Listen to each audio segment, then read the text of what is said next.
Hello everyone and welcome back to more Cinderella Phenomenon. Yes, we are back for more Route. Still in Rod's Route. We're only in chapter 7 of Rod's Route. So yes, in the last episode we finished off on 2 chapters. It was 5 and 6. And a lot of shit happened. Holy crap. There's a lot of revelations to be had. So I'm gonna just kind of point out the most important ones, I guess. Let's see what I can recall. Oh my god, my memory is really shit. Okay, so I think the very we got our first shard. That's the important bit. And then we were getting really close with Emmeline, and Rod is really starting to warm up to us. We sort of poked him a bit about the whole Viorica situation, but we didn't get much information out of that. And oh no, we kind of got the fact that Emmeline was really bothered by it, so she noticed how cold he was acting towards Viorica ever since she announced her engagement. So she tried to bring it up to Rod when they were going out to town to visit her again, but Rod kind of brushed her off, and Emmeline was revealed a little bit tidbit fact where she and the family and his family really only knows the fact that he was cursed, but doesn't know why he was cursed. So no one at this point completely doesn't know why Rod was cursed, only Rod himself. But of course he doesn't want to reveal that at all on the basis of it's to protect the family. I still have my own little assumptions and theories, but we don't really know for sure. So yeah, that's all we figured out more about Rod. Oh yes, Sir Mithros and Sir Alcaster, we caught them kind of being really hella shady, talking and sharing secret plans in the hallway, but we don't know exactly what it is, but we just know that they're plotting something. So we came across that. Sir Alcaster got mad at us because he thought we were snooping, but then Rod came and defended us and kind of took us out of that situation, saved us from it. But then the next time we met up with Sir Alcaster and Sir Mithros separately on separate occasions, Sir Mithros kind of gave us this really hella sketchy this line where he's just don't worry, everything, thank you for your hard work and dedication to the princess, and don't you worry, everything's gonna be fixed soon, kind of thing. It was very sketchy, and we were just like, what the hell, what was that, kind of thing. So yeah, that's for sure an indication that he's up to something. And then we were pulled aside by Walt in our visit to town to go talk to Parfait and Delore back at the Marchen, and so we did. We ended up going that night, and then they revealed the fact that after Dolore's little investigation in the palace, she found out that there's a witch hidden in the palace somewhere.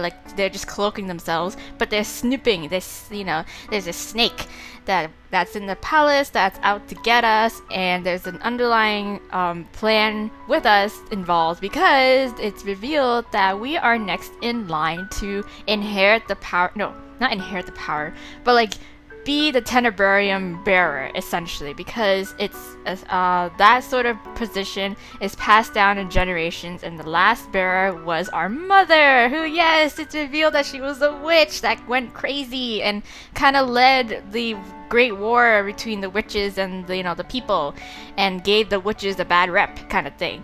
So we revealed that fact. We were super shook about it because all our life is basically a lie, one big lie, and it sort of all made sense afterwards on how her mother treated us, and how that was basically her plot, her kind of plan to make us really cold and unfeeling in order for us to carry on her little legacy kind of thing of chaos and darkness and shit. So yeah. And that's why Delore revealed the fact that she cursed us, because she wanted to know if we had any good in us left in order to, avoid that. So yes, that's all revealed. And then it kind of made sense to the point where it's oh, is this why Rod knew, and this is why he hated us from the very beginning, because he thought we were our mother. And so we came back, and then Rod was he had a change of heart, because he saw that yes, we do indeed have we have good in us, and we're nothing like our mother, which is great. And it just gave us more determination to find out who this witch is that's hidden in the palace, as well as once we break our curse, we will prove everybody wrong that we are not like our mother's daughter, kind of thing. So yeah, that was our resolution. Sorry.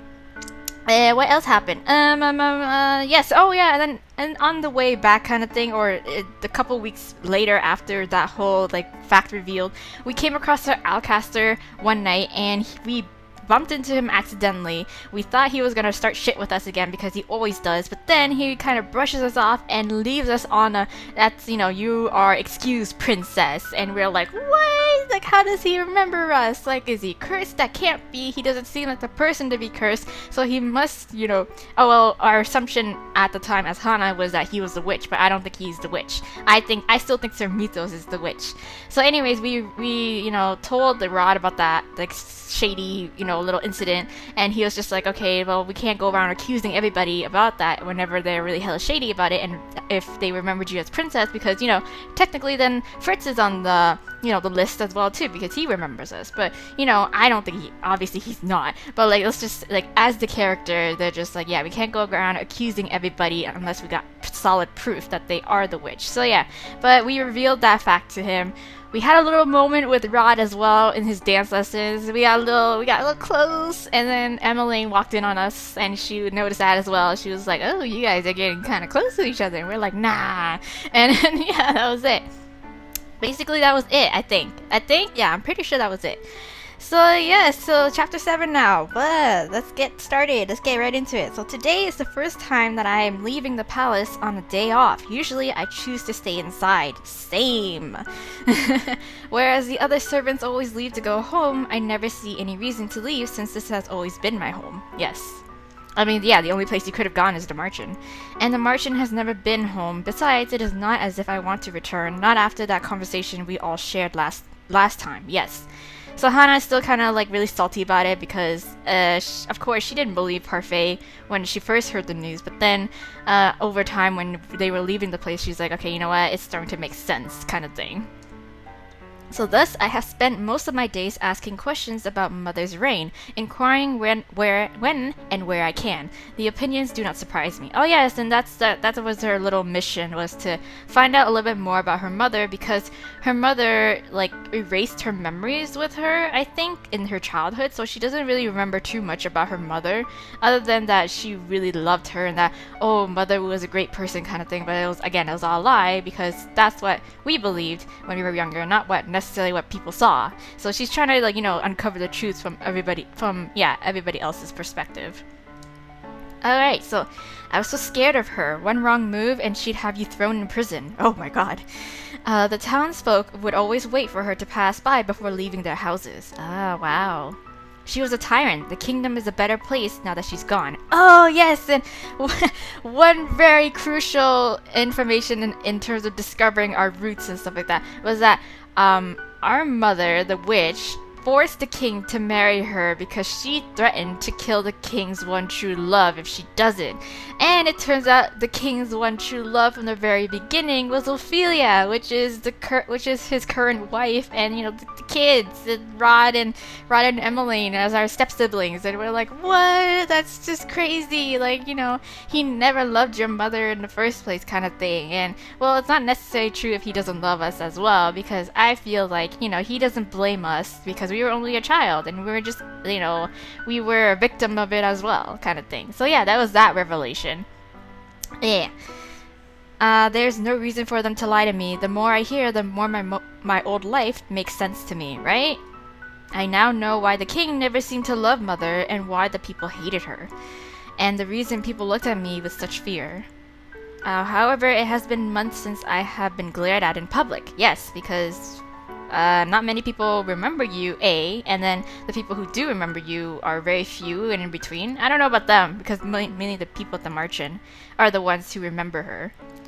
So yes, so if there's one good thing that this curse did for me, it is that it allows me to travel around town without being noticed. Yes.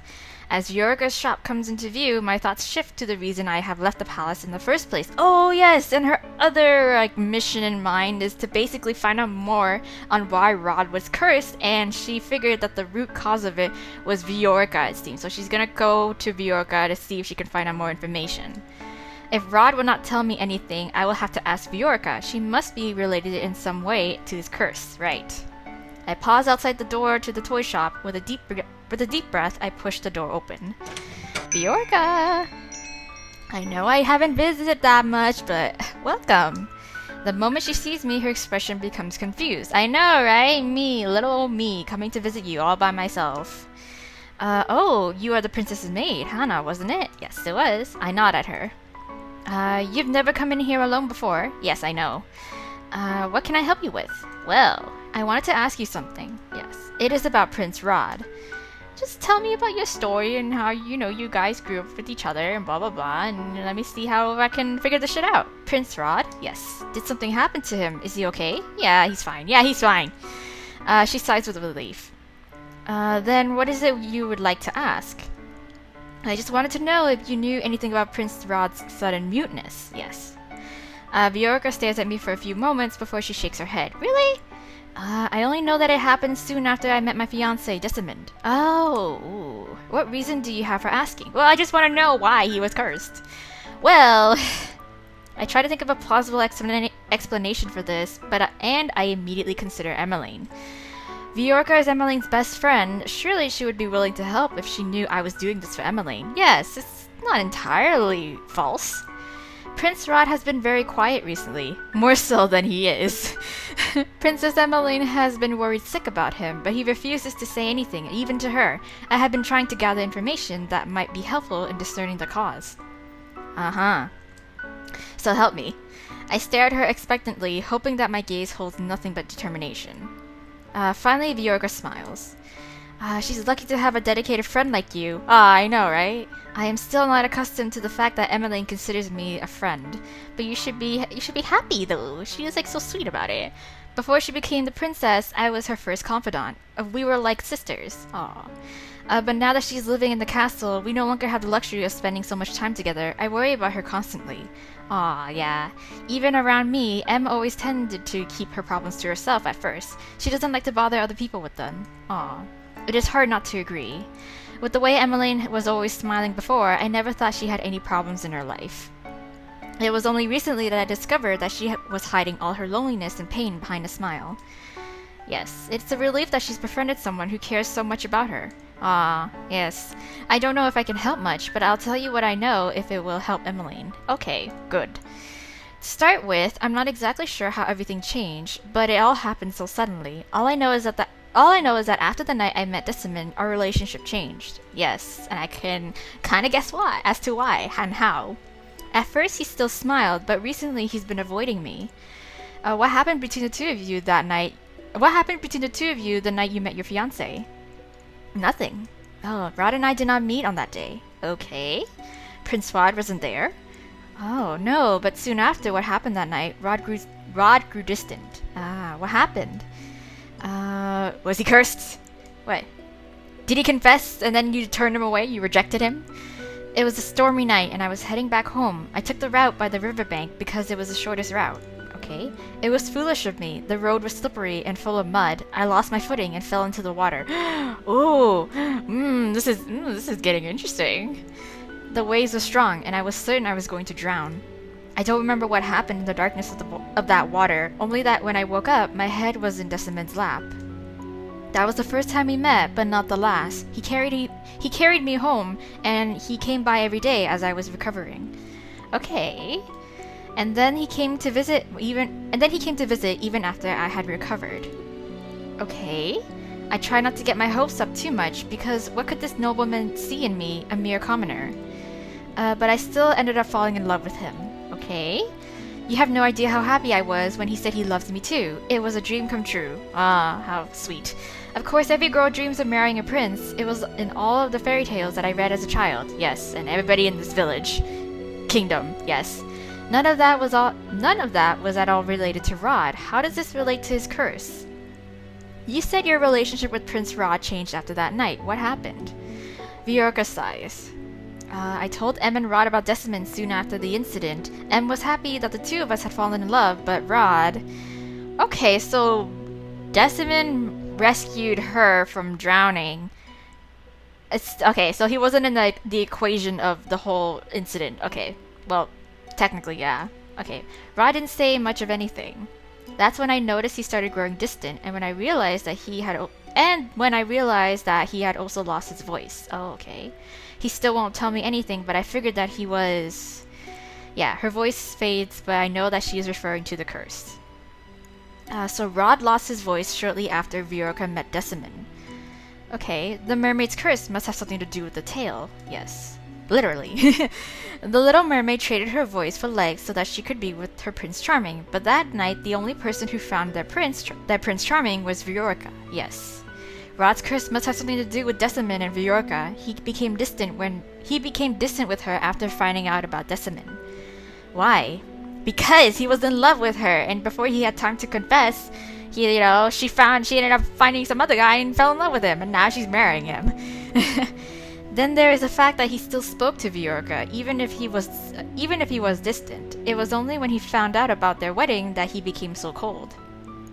I frown as I try to organize my thoughts. Yes. How did it get to be this late? What? We talked for that long? What? I'm so sorry, Hana, but I have to close the shop now. What? Really? We talked for that long? Sorry for the story. I know it has nothing to do with Rod, but it was after that incident that he began to act strangely. I don't think it was much help, but no, I think it's great. I shake my head. You have told me what you could. Viorka walks me to the door, opening it so that the both of us can step out onto the street together. Okay. Wow, shit. It's dark. I really hope that you're able to help Emmeline and Rod. Me too. I hope so too. Did you see Ophelia the other day? Oh, gossip. We got some gossip here. I catch sight of the two noblewomen sitting on a bench together, not too far away from the toy shop. They are referring to Ophelia without her title. How disrespectful. Ooh. Who would have thought a peasant like her could almost look like royalty? Wow, you guys just talk shit about everybody and anyone, right? God. But her dress. As the queen, she ought to be wearing silks rather than satin. Well, it's her choice, God. She's the queen. She can do whatever the hell she wants. I do not know why, but I bristle at their comments. Yeah. Everyone is entitled to their opinion, but the fact that they are speaking so bluntly in public means that they have little worry of being overheard. Okay. I'm still not sure what the king saw in her. Hey now. Well, you know what they say about ladies lacking natural beauty. Oh, you shady-ass bitch. Her talents must lie in other, more persuasive areas. Oh, you're accusing her of being a whore? What? She must be very persuasive indeed if the king saw it worthwhile to marry her. Wow, as the two women laugh, I feel something hot begin to burn in my stomach. Viorka takes in a sharp breath beside me. Y'all are so fucking shady. You're all so catty for. Why? Since I became a maid in the palace, Ophelia has been nothing but kind to me, a mere servant. She has all the right to flaunt her status and title, yet she remains humble. I now know that this is why everyone at the palace loves her. Yes, common women like her can only keep a man's attention for so long. I start walking toward them without thinking. Yes, slap her! Slap them! Do it! Beat them up! Beat them up. Give them a piece of your mind. Hana, I wouldn't. No. You have no right to say those things about the queen. Yes. The two women are clearly surprised by my interruption. Both of them glare at me. And you have no right to eavesdrop on us. Well, I wouldn't have if you didn't talk so loudly. God. Eavesdropping? Anyone could have heard you, right? Their mouths fall open. One of the women looks at me for a long time, then sneers suddenly, as if something has occurred to her. Oh. I thought you looked familiar. You're the crown princess's personal maid. I see you always following her around when she's in town. So what of it? This is none of your business, girl. Why do you care so much of our opinions? Well, I serve under the royal family, so of course I care. Ah, perhaps it's because the girl idolizes the queen. Thinks she might also go from rags to riches. What? Oh, you do have a point. They stand and advance toward me. Whoa. Do you want the prince for yourself, girl? If a commoner can become the queen, it's not too difficult to imagine yourself as a princess, is it? Oh my god. How foolish. You're better off dreaming smaller dreams, girl. They laugh, and the irritation in my chest blazes into a full-on anger. Yes, get mad. Is this what Ophelia has been dealing with for the past year? Yes. She's being treated so cruelly when she has done nothing but love the king. And yes, you were part of it, but now you're a better person! I also ridiculed her just like this. Yeah. I forced myself to look at the cruel women as I moved my hand to the pendant hanging around my neck. I was just as cruel as them, yes. I barely feel Viorka's hand as she rests it against my shoulder.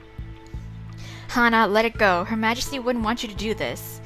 But I cannot just let these two women talk about Ophelia like this, right? I pull away from Viorka and stand firm. Gotta defend the queen. The queen has a good heart. She is far more noble than either of you could ever hope to be.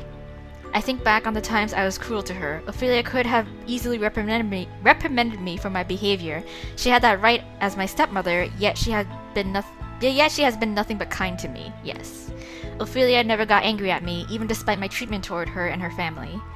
She has always treated others with kindness, even when they are cruel to her.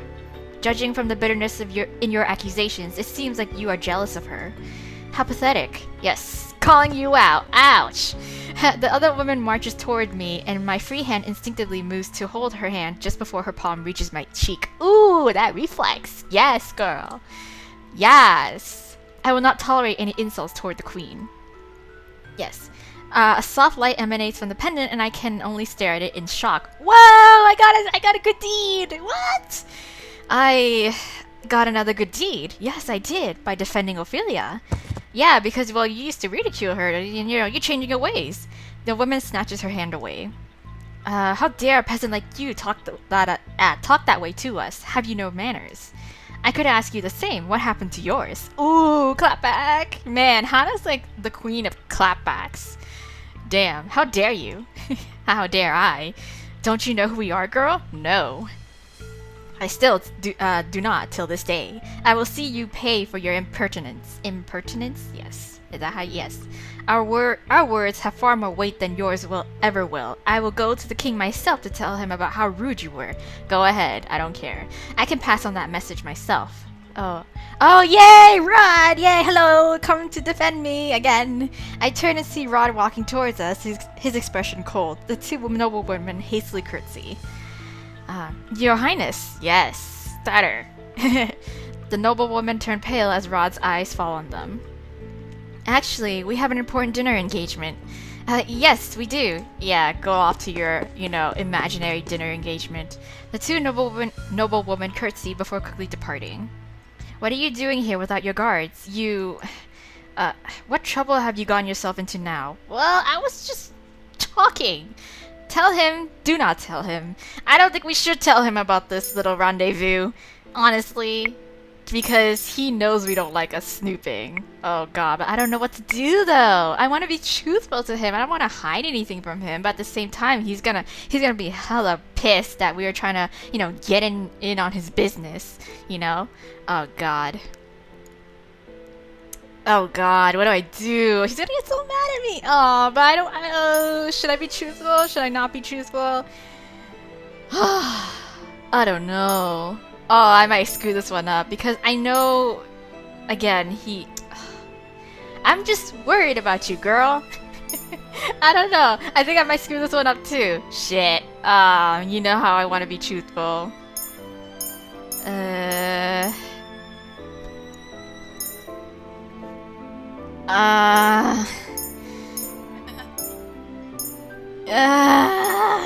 I? Oh, fuck. I mean, he's gonna find out either way, right? Like, might as well, tell him now.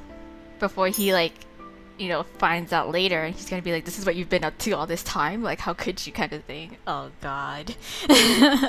God. Tell him. Those women were insulting the queen. I thought a lecture was in order. Oh no, we're gonna tell him about that? Okay, cool. Yes. Oh, but everyone is entitled to their own opinion. I know what? I narrow my eyes at him. Something like this can't be helped. Bad rumors are unavoidable. Okay, never mind. I thought we were gonna tell him about why we're doing here snooping about so late at night, but no, it's just the whole incident of why we were picking fights. Rod looks away, his expression suddenly pained. I'm glad I told him to tell the truth. This wouldn't have happened if I hadn't wished for... Oh, what? Wished for you what? Rod never finishes a sentence. He clears his throat before looking at us again. What? What was he gonna say? What? We shouldn't keep you from returning home, Viorka. I'll take Hana back to the palace. Okay, Viorka's eyes narrow, and she looks ready to say something, but Rod has already reached out for my hand to pull me along behind him. So, wait a minute. What? My eyes narrow as I recognize the path we are on. Oh, we're going to the Marchen. This is not the way back to the palace. No, it isn't. We're going to the Marchen, yes. Why? Why? Because I was on my way there before I was forced to take a detour because someone was drawing attention to herself. Well, sorry. I was defending your mother. Okay, you should be happy. What? But Rod ignores me and we walk the rest of the way to the Marchen in silence. Okay, here we are, again, at the Marchen. Waltz is the only person in the reception room when we enter. Okay.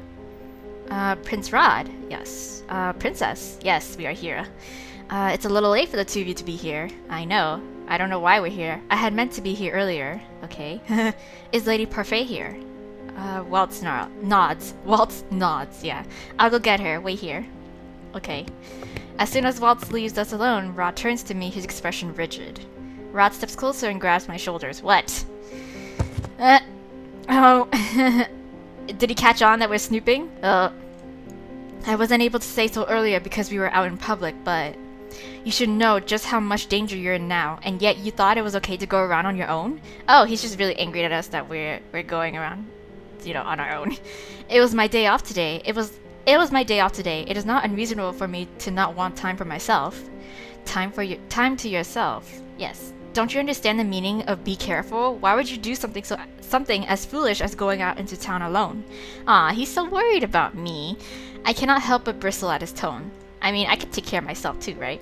Why are you so angry? Because your... Rod trails off and looks away. What? Because your family. What? So you are finally acknowledging me as family?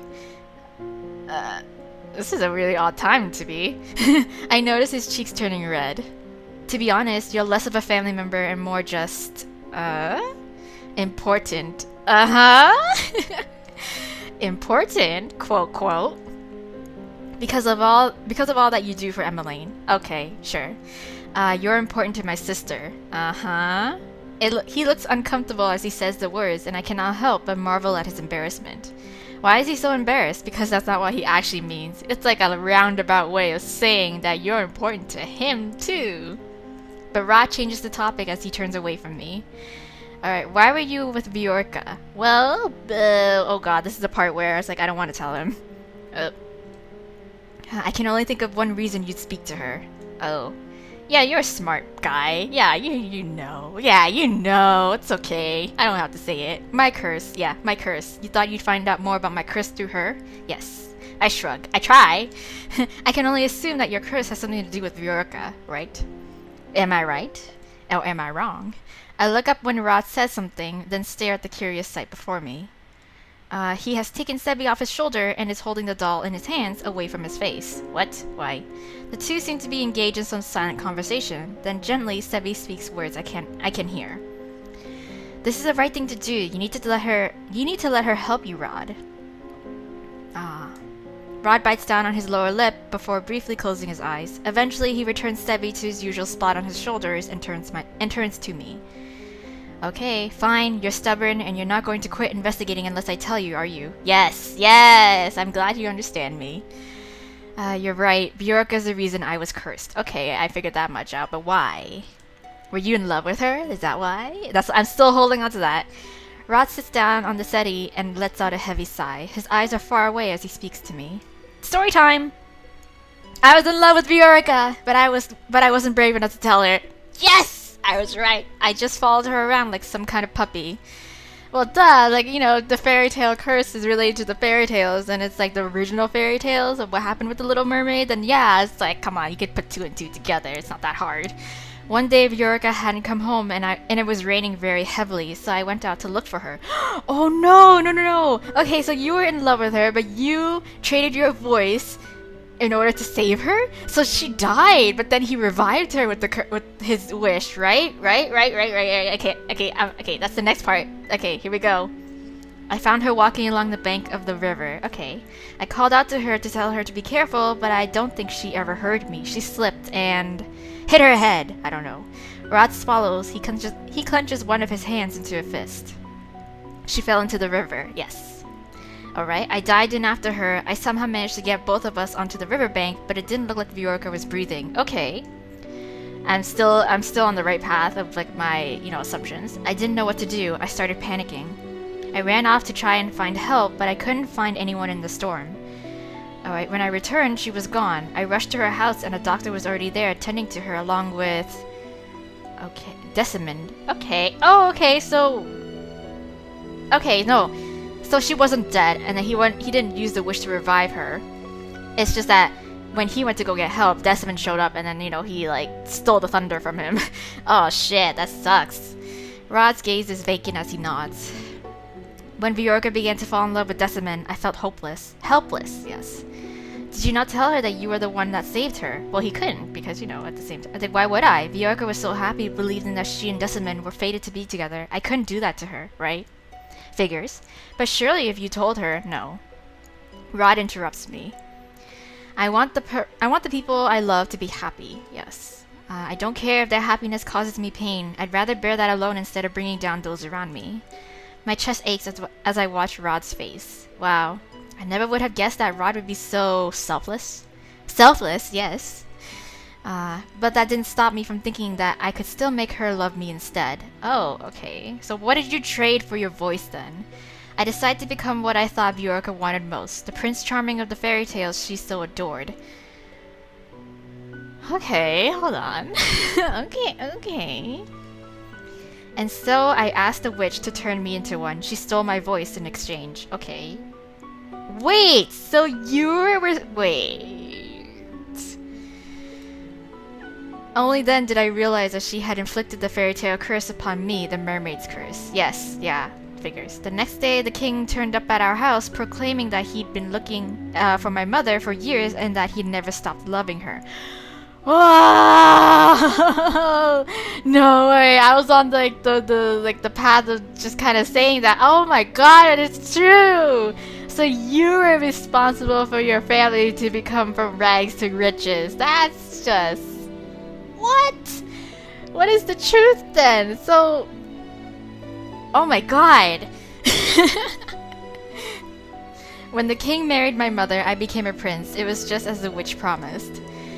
But it didn't matter. I didn't see it when I made the deal with the witch, but I couldn't be blind to it forever.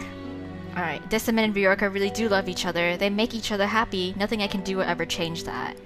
Rod, Whoa, shit! Prince Rod? Oh my god! Okay, I did not see the whole, like, he was responsible for his family to, like, become royalties because of his curse. That's what he traded. Oh my god. But then it just poses the question of, like, okay, then is the king actually truly in love with Ophelia then? Because everyone's been, even Parfait says so, where it's like, his one true love was Ophelia and not our mother, because our mother only threatened to kill... Wait... Oh, this is so confusing. Oh. All these technicalities now. Parfait pauses in her tracks when she sees me. Yes. Have I interrupted something? Yes. You interrupted a very riveting tale. No. Rod moves over to Parfait, but he stops to glance back at me. I won't be long. Oh, okay. Parfait looks at Rod and then at me, her face puzzled, but she does not say a word as Rod and her leave the room. Okay. I still think he needs to kill, like, either Viorka or Decimond in order to break his curse. I'm pretty sure. I did not get the chance to discuss Rod's curse with him later that night, nor did I get the chance to speak with Parfait and Delora about my suspicions of Sir Alcaster. Oh no. Days go by, but I still find myself overwhelmed by preparations for the ball. Things become more frantic every day, making it difficult for me to have any time to speak with anyone. Eventually, I decided to write a letter containing my suspicions of Sir Alcaster. I tell Parfait and Delora that I believe he might be the witch they are looking for. No, girl. He's just an accomplice. But is writing a letter really safe, though? Like, that could be intercepted. I also add that I believe Fritz might somehow be involved, though my suspicions are not as well founded with him. No, he's innocent. He's just cursed by something. I don't know. To make matters worse, he went and disappeared. I have not heard anyone mention his name here for a very long time. Oh. Well, ugh. I am forcefully pulled from my thoughts when I collide with someone. The linens I had been holding scatter over the floor. Ouch. Excuse me, I I look up and my voice trails off when I see who I bumped into. Please let it not be Sir Mithros. Ah! Lost in your thoughts? Oh god. Sir Mithros looks at me, something veiled in his smiling eyes. I suppose those are the linens the queen asked for? Yes. Yes, please excuse me. Oh my god. I begin gathering up the linens, but as I reach out for one, Sir Mithros picks it up first. Oh my god. Allow me to help you. No. I will be fine. But this was partially my fault. Let me assist you. No. I bite my lip and do not protest as Sir Mithros helps me gather the rest of the linens. I am contemplating my schedule for the rest of the day when I realize that Sir Mithros has been talking. What is he talking about? I don't suppose you have any idea why my stomach? I was doing so good. I was doing so well until now. I don't suppose you have any idea on who that maid is. What? Maid? What maid? There's a cold amusement in Sir Mithros' gaze. Surely you've heard the rumors of the young prince having been seen with a royal maid somewhere around town. Uh-oh, that's us. Rumor has it that Prince Rod has found love among the common folk, much like his royal stepfather has. Rod with a maid? As far as I'm aware, the only maid he has been out in town with has been... me. I freeze as Sir Mithros straightens, patting down his clothes for dust before holding out some of the linens to me. If it is true, I wish him the best, though I wish he would be more discreet about it. Ugh, a royal scandal is the last thing we need right now. I shakily take the linens from Sir Mithros as he inclines his head to me. Have a good day, Hana. I walk to the dining hall in a haze, my mind whirling with the implications of what Sir Mithros just said. He knows, but I'm pretty sure he knows it's us, and he's just fucking with us. I am sure it was those noblewomen who spread this rumor. Oh yeah, that's true. Hana, thank you for bringing these to me. Just leave them on the table. I curtsy after placing the linens down as commanded. If that is all... Hana... what? I straighten at the tone of Ophelia's voice. When I look up, I see that her expression is carefully still. Oh, why? What happened? I am about to ask you something that you might not want to answer, but I am very much hope you will. Okay. Yeah, okay. I will answer if I can. Is it about the maid thing? Good. Ophelia sighs as she sits down on one of the dining table chairs and folds her hands on her lap. I've been trying to ignore it since palace gossip is mostly false, but I can't help my curiosity. Uh-oh. I wanted to ask you about your relationship with my son. Oh yes, it is, so it is about us. Yeah, what? I understand you and Rod were out together in town a few days ago. Whoa. Do you want to tell me what happened? Explain the situation, dismiss the gossip. I'll just... I'll be truthful to her, come on. She's understanding. I'll explain it. I'll explain the situation. If Ophelia is asking me about these rumors, then I can only imagine what sort of story those women made up. Yeah, right? Like, gotta clear the air before it's like, you know, who knows what they said about us, you know? We could be like, oh, she was out fraternizing with the prince and, you know, doing the dirty kind of thing. And I'm like, no, what the hell? Okay, yeah, those women made up, yeah. Prince Rod was just on his way somewhere when he chanced upon me, yes. When he saw that I was in trouble with two noblewomen, he stopped to intervene, that is all, right? Yeah, Rod said the same thing, but it's true! Then why did you ask me, Your Majesty? Oh, to see what you thought about the situation. Oh, well... I don't think anyone should get a say in what your relationship with Rod is, right? Oh, thank you. My relationship with Rod, yeah, because it's our own business. I like you, Hana, and I'm certain that you're good for Rod. If I had my way, I would let him court you. Oh, thank you! Yes, thank you! Stepmom loves me, yay! And I got a crystal, as you saw. Yeah! I feel heat in my cheeks as I trip over my words. The prince and I are not in a relationship.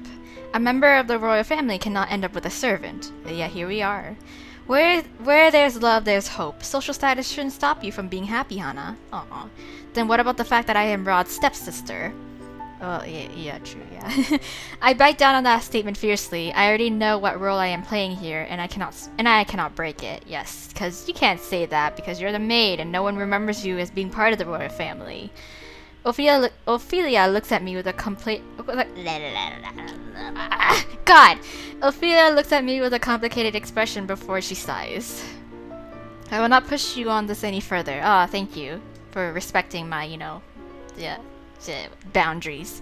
But be careful, Hana. Your closeness with my son and daughter has not gone unnoticed. Oh, yes. I do not believe in limiting relationships because of one's status, but yeah, I understand. I curtsy as I move toward the dining hall's entrance. What did Ophelia mean by that closeness not going unnoticed? The witch, I assume, maybe, or just the public opinion? Later that day, as I am waiting outside the throne room for Emmeline to finish one of her classes, two maids walk toward me and stop in front of me. Oh no. Now you're gonna give me shit for this too. Hana, isn't it? Yes. What is it? I have already finished all of my tasks for the day. Oh, I'm sure you have. Probably rushed through all of them so that you could hang around with the prince and princess tonight. Oh my god, see, this people giving me shit. The head housekeeper has been giving you a light Why am I doing this? Why can I not do this? The head housekeeper's been giving you a lighter load so you can afford the time to play around, Well then, take it up on the head housekeeper then. It's not my problem. I blink at them confused. I have no idea what you're talking about, right? Don't play dumb. All the servants know what you've been doing. What have I been doing? Please, do tell. Just because your Princess Emmeline's personal maid doesn't make you better than the rest of us. Hey, when have I ever proclaimed that? I'd be careful not to get too big for your boots, Hana. Oh my god, are you threatening me? Is this a threat? What if we are? Okay. Then I'd be very disappointed in you. Oh, expose yourself. You played yourself. Congratulations. Princess Emmeline. Yes. Emmeline moves to stand beside me, a disapproving expression on her face. I did not expect such petty cruelty from the two of you. Well, you're working with a bunch of girls, and sometimes girls get really catty with each other, okay? You should be ashamed of yourselves. Your Highness. Yes. You really do have a talent for getting yourself into trouble. Hey, now, you just have a talent for showing up when I do, okay? Rod. Rod pauses briefly, his eyes meeting mine for a second before he looks at the maids. Don't you have better things to do than bully my sister's maid? Yes, we apologize, Your Highness. We'll be on our way. Yes, the two maids run off. Emmeline turns to look at me. Are you okay? Yeah, I'm fine. Nothing I couldn't have handled. I am about to answer when I notice that Rod is abruptly walking away from us. I frown at his back. Oh, wow. He had only just started being nice to me, and now he's back to acting as if I do not exist. Right? So sad. What did I do? Well, Emmeline puts her hands on my back and gently pushes me forward. You wanted to ask him something, right? I could see it in your eyes. I could see it in your eyes. I could see it in your smile. Emmeline smiles as she pushes the door to the throne room open. Okay. I just want to ask him why the hell he's ignoring me. I have a few more questions to ask my teachers. I'll be a while. Okay. Alright, but... Okay, that was okay. But she disappears into the room before I could finish. I glanced down the hallway. Rod just disappeared down, and then back at the throne room. My thoughts whirl together in a vague mass until I make my decision. Wait! Stop! At the sound of my approaching footsteps, Rod turns and looks at me. He scowls but does not say anything. Okay. Tell him off for his behavior, say nothing. I need to speak my mind. Hello? I'm gonna be honest with you. Be like, hey, why are you acting this way? You know, it wouldn't... we should call him out. We should definitely call him out. They do it. The words spill out of me before I can even think about them. What have I done now to make you angry with me? Right. Nothing. Okay. He turns away and I glare as I follow closely behind him. You expect me to believe that, right? Why are you ignoring me? Why are you leaving me unread? You can at least look at me when I'm talking to you. I reach out a hand to his elbow and pull him back so that he is facing me. Come on, man. Rod. But the words die in my throat when I see the expression on his face. Oh, why? Oh, his face is red and he refuses to look me in the eye. Hey, what's going on? And my surprise... Yes! I got a crystal, yes! My surprise causes me to release him. Rod quickly turns around and begins to walk away. What? What the hell? I am left to stare dumbly after him. What is wrong with him? Normally he's not so afraid to speak his mind. 'Cause he's caught the feels, and now he doesn't know what to do with them. I frown as I feel a dull ache throbbing somewhere deep in my chest. What is this? Why do I feel sad? Because you caught the feels too, and you don't know what to do with them. Normally Rod's distance does not make me feel like this. Of course not. And yet now, am I really so sad that he does not want to speak with me? Yes. I shake my head and take a deep breath to still my mind. It is better not to think about it. Oh, okay. Well, we're just gonna leave it. I guess. Ooh, chapter 8, the ball. Okay, the ball. We finally made it to the ball day. It is the day of the ball and I'm waiting for Emmeline to finish her last dance rehearsal. Okay.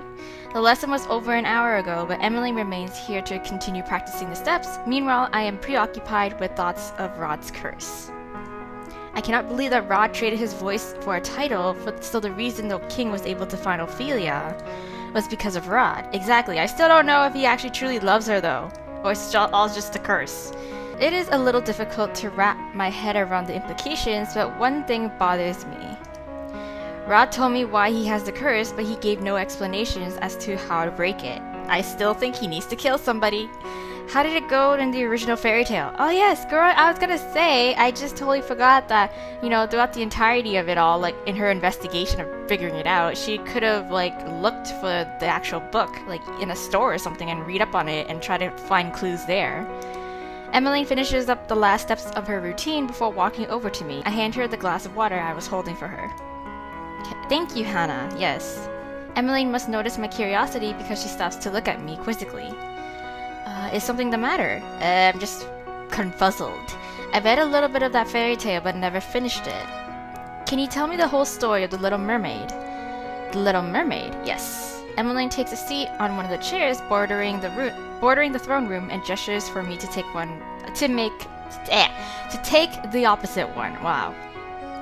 Telling a fairy tale is always a good way to wind down. Okay, cool.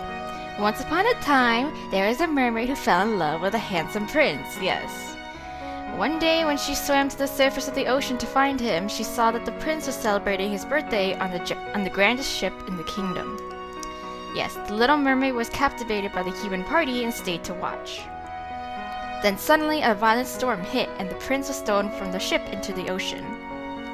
The Little Mermaid saved the prince and took him safely to shore, but she could not stay long. She eventually had to return to the ocean and leave him on land. Oh my god, it is actually also playing out the way that freaking Bjorka fell into the river and she nearly drowned and Rod went to save her and then he could stay with her and then freaking Decimon showed up and stole his thunder. Oh my god. That's clever. This is similar to Bjorka's rescue. Yes! I wasn't the only one who noticed. Yes. The Little Mermaid was so in love with the prince that she went to see a witch who offered to trade her a potion that would turn her mermaid's tail into legs. They struck a deal. The mermaid would sacrifice her beautiful voice for her legs so that she could live with the prince on land. So in Rod's case, he traded away his voice to become a prince. Yes, I know, right? That's the only difference. However, the sea witch gave the Little Mermaid a warning and said that if she wasn't able to make the prince fall in love with her, there would be consequences. Oh, consequences. Oh yeah, we forgot about that part. Oh, no, wasn't it that she would die slowly or something like that? I don't even know. Yeah. Yes. Namely, if the prince fell in love and married someone else, the mermaid's heart would break and she would dissolve into sea foam. Yes, that was it. Ugh. I cannot help but recoil. My expression must betray my horror because Emmeline quickly shakes her head. Oh, there's no need to be worried. Rod has said that his curse is different from the fairy tale. Oh, okay, cool. Good. He's not going to turn into sea foam. And you believe him? Emmeline shrugs helplessly as she puts down her now empty glass of water. She's like, I'll take his word for it, I guess. The fairy tale curse always twists the original fairy tale, right? Yeah. Besides, it's not as if Rod traded his voice for legs, and I've never heard of a cursed person that dies because they cannot break their curse. Oh, yes, that's true. That may be true, but Emmeline does not know what Rod traded his voice for. She does not know that he did it to become a prince for Viorka. Rod is already hiding Rod is already hiding things from her. God, I was doing so well. Is it possible that Rod will die the day Bjorker marries Desmond? Yes, Desmond. Later that day, I find Rod in the dining hall. He appears to be inspecting the seating arrangements for the night's banquet. He glances up briefly to look at me before returning his attention to the play cards with the guest's name on them. What is it? Well, I have been looking for you all morning, right?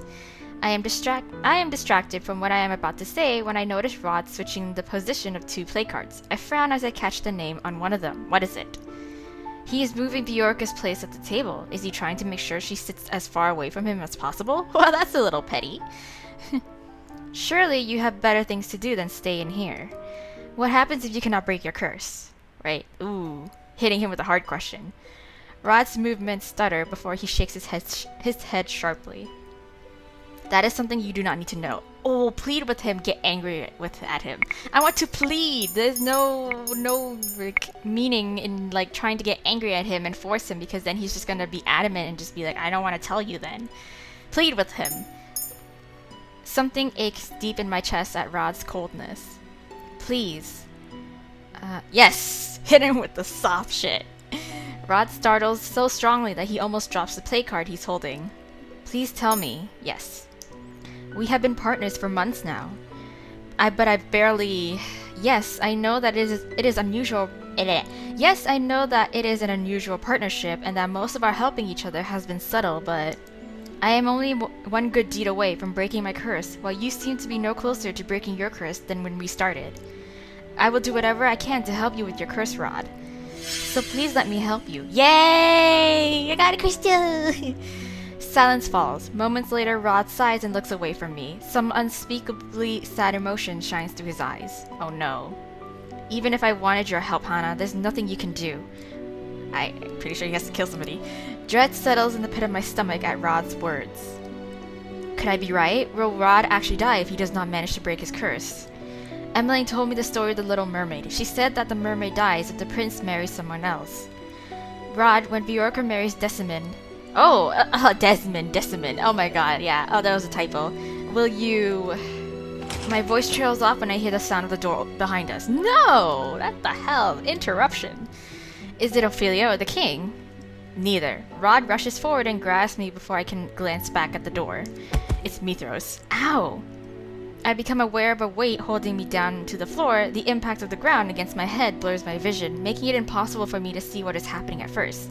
Did you just pull me under the fucking table? Am I underneath the dining table? Yes. I struggle and try to sit up, but the weight pushes down on me again, forcing me to be still.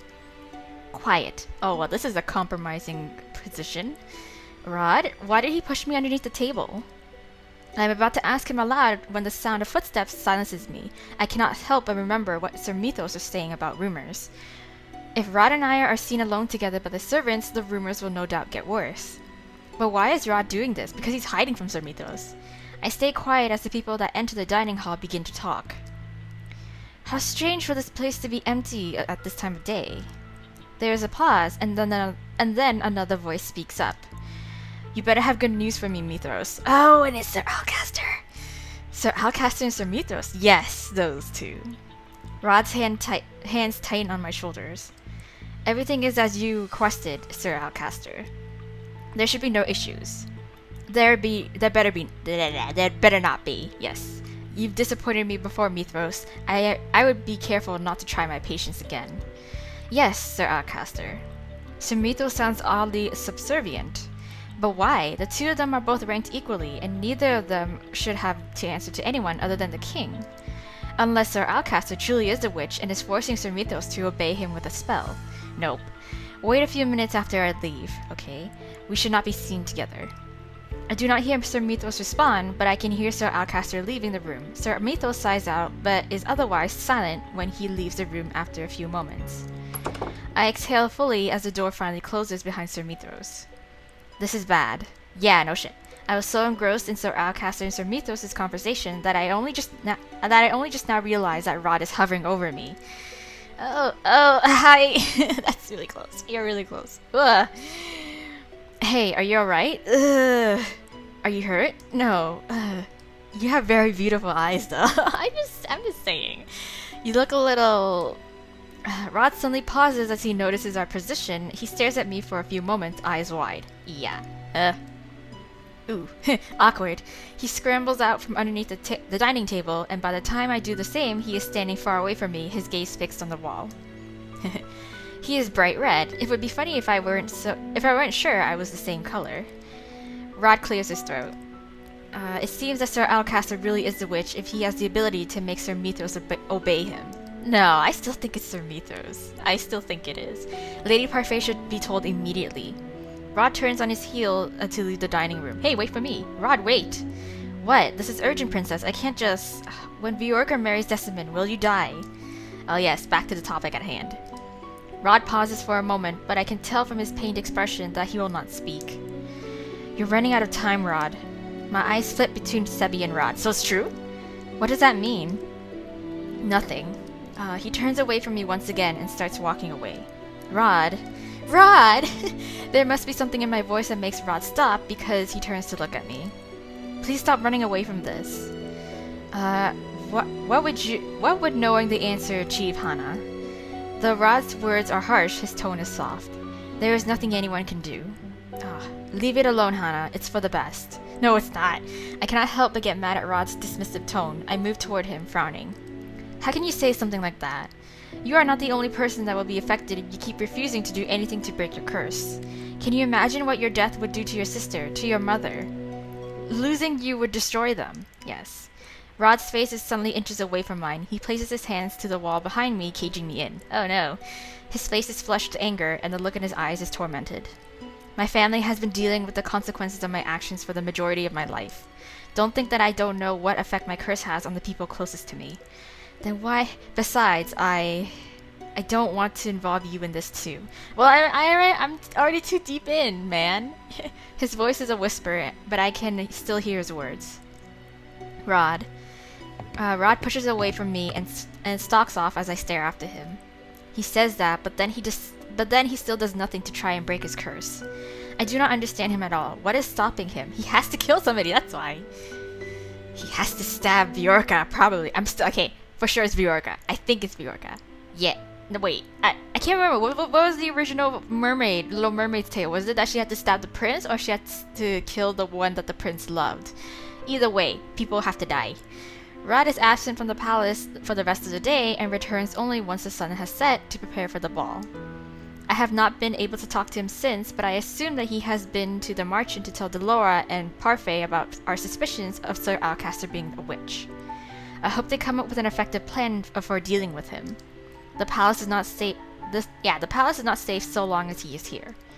The ball is just about to start that evening, and I have been asked to make sure none of the guests are lost and wandering the hallways. So I'm hallway patrol. I have been walking around for a while, directing any late guests in the right direction. Yes. That should be everyone, hopefully. But as I turn the corner, I notice two people lingering by a column. What? Excuse me, the throne room is... I pause when I look more closely at the two men in front of me. I recognize one of them instantly. As if... What? Who are you? What is Sir Alcaster doing outside of the throne room? And who is that man he's with? Yeah, we haven't seen you before. What? Hana. Sir Alcaster gestures me toward him and I approach warily. Okay. This is Varg. He is one of the guests for the ball. Okay. Varg sweeps aside his cape as he bows, and I curtsy and dip my head to hide my expression.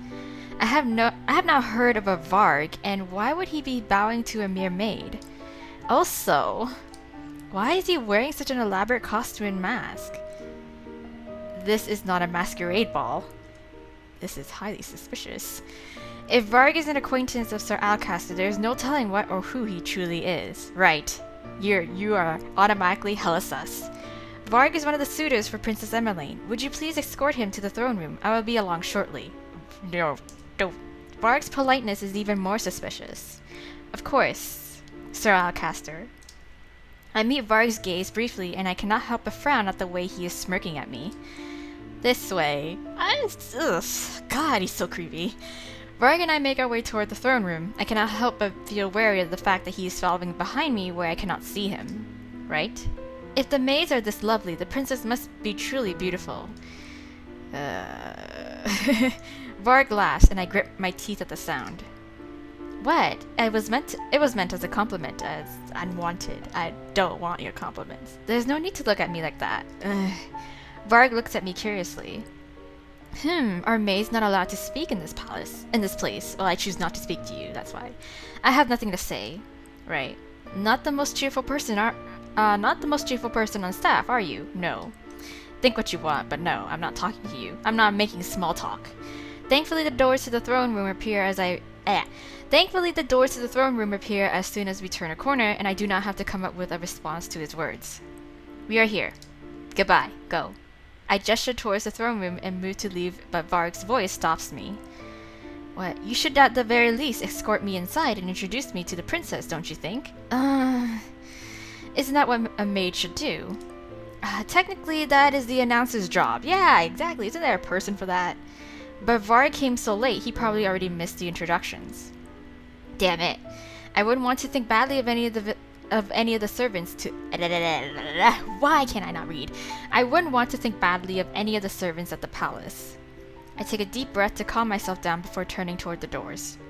Follow me. Okay, I guess. Hi guys. I can tell the moment I step into the room that the official introductions have already passed. Most of the guests have already begun to mingle and scatter across the throne room as the band sets up. No one notices when I walk into the throne room in front of Varg. I do not trust Varg, not if he is associated with Sir Alcaster. I might have time to warn someone about him while he is distracted, but who? Warn Rod, warn Emmeline. Shouldn't I warn Rod? No, I should probably warn Emmeline, right? Because she's... But I have to warn Rod too, but we can't find Rod, right? Oh god. Let's try warning Emmeline. I feel like we need to keep her safe because she is in the immediate vicinity, right? We can just do a little sneak and be like, hey, that guy with the mask, he's hella shady. Like, be careful. Look out for him, okay? And then we can go off and find Rod, probably. Because, yeah, we haven't seen Rod ever since he came back. Okay, you know what? Let's go warn Emmeline. My attention is quickly drawn to where Emmeline is moving between groups of people, introducing herself and making light conversation. I know this would be frowned upon, but Emmeline's safety must come first.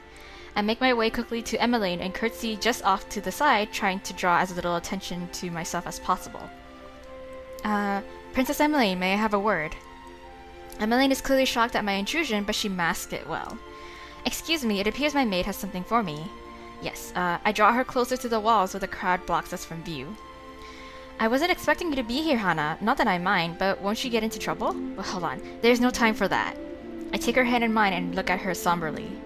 You have to watch out for this man in a mask. Sir Alcaster brought him to the ball. Why should I be worried then? I cannot exactly tell her that I think he is a witch right now. There are too many people looking.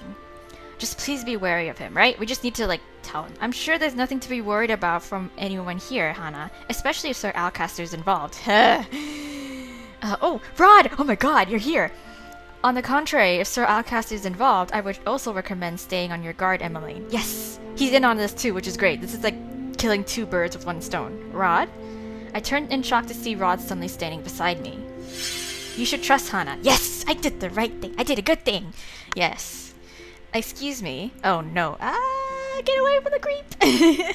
I jump back at the sound of Varg's voice. Rod takes a step forward and places his hands on my shoulders to steady me. I don't believe we've been introduced. Oh no. Varg looks at me for a few moments, but I say nothing. He eventually turns to Emmeline, a wolfish smile on his face. My name is Varg, and you must be Princess Emmeline. The tales of your beauty did not do you justice. Oh my god, flattery. Emmeline flushes as Varg reaches for her hand. He presses a kiss to the back of it, still grinning. I can feel Rod tense behind me. Yes, I don't like this guy. May I have the first dance? Oh god. Emmeline bites down on her lower lip as she stares at him. I become acutely aware of just how quiet the throne room has become. She cannot refuse him with so many people watching her. God damn it. I hate social functions like this. I feel sick but cannot bring myself to say anything more as Emmeline puts her hand in Varg's. Okay, I accept Lord Varg. Okay.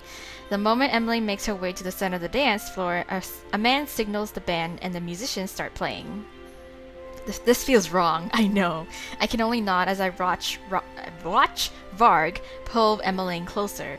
At first it is just he and Emmeline dancing, but then other couples gradually trickle in to join them. I do not like this at all. Yes, Rod and I watch in silence as the first dance continues. I know for a fact that Rod must see the dreamy smile on Emmeline's face as certainly as I can. When the music stops, both of us move as one toward Emmeline. Even though the dance is over and Varg has released her, they still stand close together in the center of the room. Okay, guys, break it up, guys. The silence is interrupted when the double doors open and Sir Alcaster, along with 2 knights, stalk into the center of the room where Emmeline and Varg stand. Their arrival causes an uneasy stir in the crowds. The king rises from his throne, eyebrows drawn. Oh, is this a coup? Is this a coup? So, Alcaster, is there some kind of disturbance? Alcaster says nothing as the knights stationed around the room approach Emmeline and Varg and stand around them, encircling them. Emmeline's expression shifts from confusion to fear. The crowd becomes even more anxious. Alcaster, explain this! Uh-oh, shit's about to hit the fan. Or the chandelier in this case. Alcaster briefly glances at him but says nothing. He turns back to his knights and snaps his fingers. The knights pull out their swords and point them at Emmeline. Why? What? What? I reach out to grab Rod's hand before he can make his way toward her. Rod, it is too dangerous. Right? I know, but thoughtless actions have the potential to put Emmeline in even more danger. Rod's only response is to tighten his grip on my hand. I place my other hand over his to reassure him, but slowly but surely his grip begins to loosen. Slowly but surely his grip begins to loosen. Okay. I turn my gaze back to the king. Alcaster, stop this immediately. What do you think you're doing? Something I should have done a long time ago. What? I have been nothing but loyal to this kingdom, and all I have ever wanted was for Angiel to thrive. Okay, but ever since the queen died, this kingdom has become weak. It is because you are a weak ruler. Gennaro, yes. What? The people were more productive back then, more disciplined during the late queen's reign. The kingdom has become less productive without fear to drive them. Wow. When there is power, there is order. Oh my god, power is not something that should be needlessly used to control people. It is used to protect them. You of all people should know that. Sir Alcaster shakes his head. Oh well, no wonder your top knights left you. Goddamn insubordination, I can see that. Why now? I of all people know that order is what makes a hierarchy stronger. I am only doing what is necessary. I am reorganizing the system, which aka is a coup. This is a coup. Hand over the crown, Gennaro. Ooh, Sir Alcaster turns his head to Varg, who remains standing beside a scared Emmeline. Oh, is he on? I don't know. You will obey me if you do not want your precious daughter harmed. Oh, please, leave my daughter out of this. Emmeline steps back, her eyes now brimming with tears. Varg sees the princess. Oh yeah, he's in line with dude. As soon as Sir Alcaster gives the order, Rod immediately lets go of my hand and rushes toward his sister. Rod, no! Rod, don't! I quickly follow after him, but Rod suddenly stops in his tracks. I bump abruptly into his back. Rod? What? Varg! Sir Alcaster's booming voice echoes around the room, which has suddenly gone eerily silent. My eyes move to Varg, but he is standing motionless. What is happening? What is happening? What? Finally, Varg smirks. He steps to the side, standing in front of Emmeline as if to block her from view. Sir Varg! Sir Varg? What the fuck? You must be delusional, old man. I am not letting you anywhere near the princess. What? Huh? Has he been double-crossed? The knight's next movements are a blur as they rush at Sir Alcaster. In mere moments, he has been disarmed and pinned to the ground. Several more knights have also appeared from behind to surround Sir Alcaster. Okay. A man emerges from in between the circle of knights. He moves to stand beside Varg and Emmeline. Is it Mithros? Sir Mithros looks at Sir Alcaster disdainfully. What is the meaning of this, Mithros? We had a deal. The anger is now palpable in Sir Alcaster's flushed face. Did we now? Oh, what? Mithros, explain yourself. Yes, I am so confused. Oh my god, did I, accuse him wrongly? Sir Mithros drops to one knee in front of the king. Of course, your majesty. What the fuck? He raises his head slightly to look at the king. I have known for a long while that the man you see before you is a traitor. I was even aware of his plans, but I could not tell you of them without any evidence. 2 of your knights had tried to inform you of these plans before, but we all looked down at them with disdain. Oh. Is it the 2 at the in the margin? What Wow, I forgot their names already. I had to make sure that I did not come unprepared like they did. What? Oh, Jurian and Garland. Yes, yeah, that's their name. Jurian and Garland. What? Both of them knew of Sir Alcaster's plans. Was that the reason why they were dishonorably discharged for false accusations? I guess so. I knew enough of his plan that I could thwart it. This is why I thought the best way to reveal his dastardly ways was to craft a fake alliance with him. What? Sir Varg and I have been working together to unravel Alcaster's plans, Your Majesty. Varg is an invaluable accomplice. What? Wait, so Sir Mythos has been pretending to work with Sir Alcaster this whole time? Okay. Wow. What the hell? And so we arrive at the events of tonight. I apologize for undertaking this task without seeking your counsels, Your Majesty. Well, but I couldn't think of no better way to end this madness once and for all. Oh, you lying snake.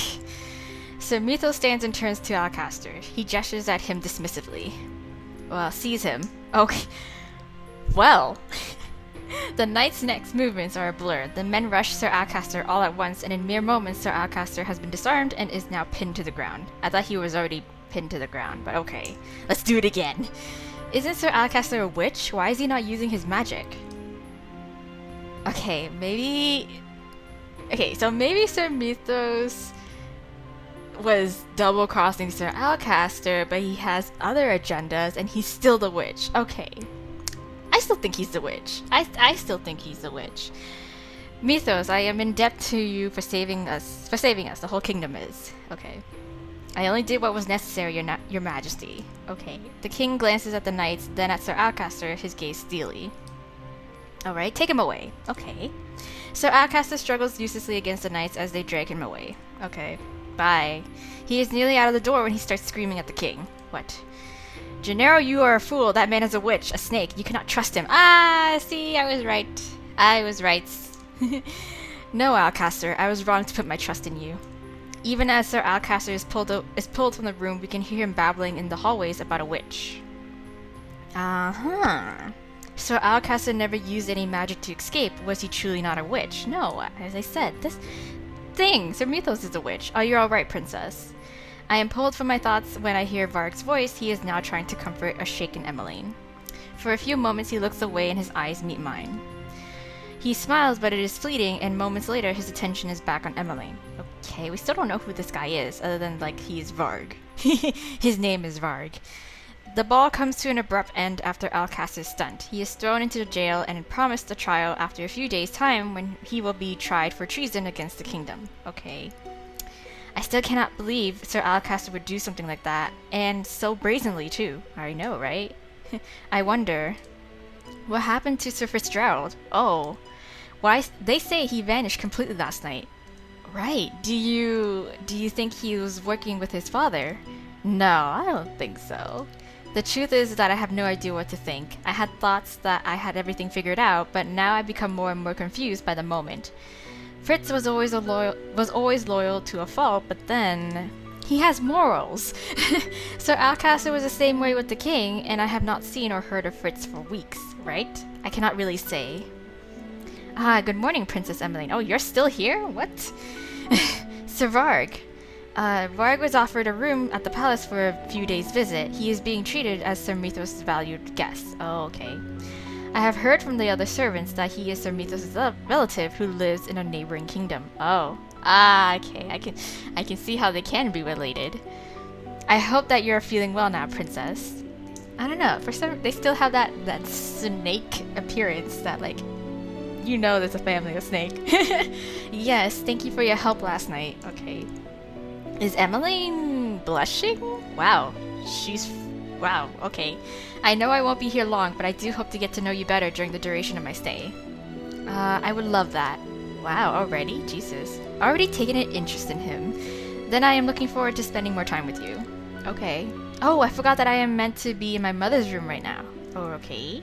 Hana, Sir Varg, I'll see you both later. Okay, bye. Oh. I curtsy as Emmeline walks off, leaving me alone with Varg. Oh, I cannot help but feel uneasy in his presence. Something about him puts me on edge, right? I don't know, it's just... he makes me feel uncomfortable, I know. Excuse me, I have errands to attend to. Yes, I'm leaving, bye. Wait, what? Before you head out, I have something to give you. Well, give me. Varg reaches into one of his pockets and withdraws a letter that he holds out to me. Ooh, who's this from? What? Okay. What is this about? Well, I guess you'll have to open it to find out, princess. Well, you know who I am. My blood turns to ice in my veins. Is the entire family witches? I think so, yeah. He knows I am the princess. That could only mean that he is... I have no idea what you are talking about. Excuse me. Bye. I am about to leave when Varg suddenly grabs my wrist. Oh. The play is just about to start, princess. You have a responsibility as the main character to perform impeccably until the very end. Oh no, he's talking about the whole tenebrarum bearer thing. Oh god. Otherwise, well, what? He grins at me. It is the same wolfish smile that he flashed at me during the ball. You might miss out on your fairy tale ending. What? Before I can say anything else, I feel a hand grip my other arm. Someone tugs me back and away from Varg, then comes to stand in front of me. Oh yes, it's Rod! Stay away from her. Yes! Rod? Varg looked at Rod, then at me, his smile growing more crooked. What an interesting turn of events. I wonder how this will end for the both of you. Oh no. Tell me, Hana, what is he to you? What is he to you? He's not just a friend. Come on, we gotta give more than that. Okay, we gotta just be ... No answer, Be in denial all you want. At the end of the day, you're going to have to decide who and what you will choose. Who or what to choose? Silence. You are harassing one of our staff members. Yes, I got a crystal with him. Yes. Because we can friend zone him. The other option is friend zoning him. Yes. Of course, I apologize for my rude behavior, Your Highness. You seem to know a lot about us. Are you a witch? I lower my voice. Are you a witch? Yes, you're asking the wrong person, princess. Oh? He knows who you really are. Yes, he does. I think you two are worrying too much about me. After all, I'm just a pawn in this game. Varg dips into an elegant bow and flashes one last smile before walking away. Okay, bye. Are you alright? No, he's creepy. I am. Thank you for helping me. You know I'd do anything for you. Oh, what? What? Oh, what? Everybody's shook. Rod shakes his head before stepping away. Anything? For me? Yes. Rod coughs, pulling me from thought. Oh. It is possible that he is a witch, or that he's working with other witches, but we have no evidence to prove it, of course. Until we figure out what's going on, you need to be wary of him. Duh, as if, I know, like, as if the way he looks isn't, like, giving it away enough. Like, who walks around with a mask on their face all day long? Ugh. Yeah. Okay, Rod smiles at me gently. The look makes my heart thud once painfully in my chest. Oh, stop staring at me like that. I can't help it. Rod looks away, his cheeks tinge red. I feel my own cheeks warm at the sight. I wasn't staring at all. Yes. Okay, guys. Both of you are hopeless. Yes. Shut up, Sevi. Rod gives me one last look before finally turning and walking away. Okay, bye. Thanks for the help again. I place my hand over my chest, where I can still hear my thudding heartbeat. This feeling, if it is what I think it is, then I have no right to feel that way about him. He is my stepbrother. Yes, Hana. I think we all forgot about that. I shake my head to clear the thought, then glance down at the letter that Varg just delivered to me. Are we gonna read it or not? There's only one sentence written on it. Come to the throne room alone tonight. Oh, that's not hella shady. At all. Is that the end of the chapter? Ooh, chapter 9, the wedding? Oh, wait, no, not our wedding. It's Viorica's wedding. Oh my god, we got that happening too. But anyways, I'm gonna end this episode here, and we're gonna continue on in the next time. But we had a lot happening. A lot of excitement going on. We've figured out that we were right with Sir Alcaster being hella shady about wanting to overthrow the king or the royal family because he doesn't like them. I just don't know why he didn't like them, but there we go. He just doesn't like them because he thinks they're not doing a good job at what they're doing. Anyways, but we were wrong about Sir Mythos for now in terms of him working with Sir Alcaster, but I still think he has some underlying motives. So we're just gonna have to see what his motives are. Pretty sure it has something to do with us and the tenebrarum bearer shit.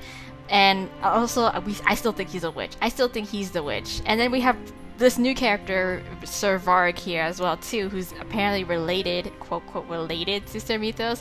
I don't know, that's just like a friend, but again, it's just I'm not surprised if that's actually true because they give off the same vibe.